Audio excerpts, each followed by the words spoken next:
Arestado ang isang dayuhan na sangkot sa umano'y robbery extortion.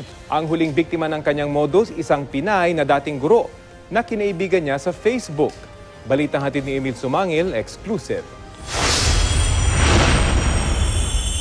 Ipinanganak sa United Kingdom at batay sa kanyang UK driver's license, 32 taong gulang na ang suspect na si Jimmy Harrison.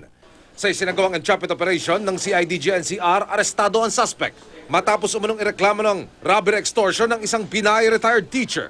Kunwari ay nasa kanila ang package, tapos sasabihan nila yung mga biktima, may-ari ng package, na ipapacilitate nila ang release sa customs at pagkatapos ay hihingan muna nila ng pera, dollar ang hinihingan nila actually.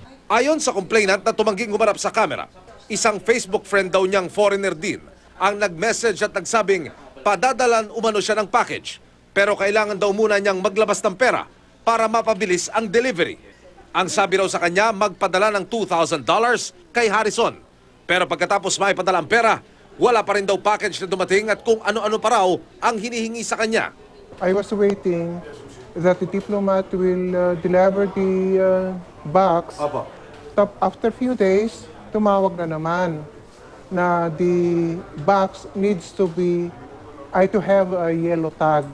It means ang yellow tag hindi na i-inspectionin.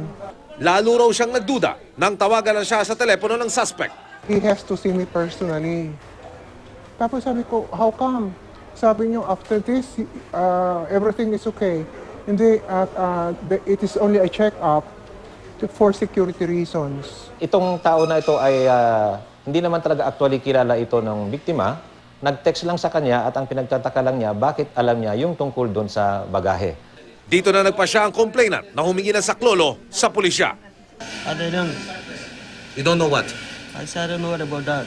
Paalala ng biktima sa ating mga kababayan. Huwag magtiwala cloud, lalo na kung makakilala sa Facebook dahil maraming scam. Emil Sumangil, GMA News.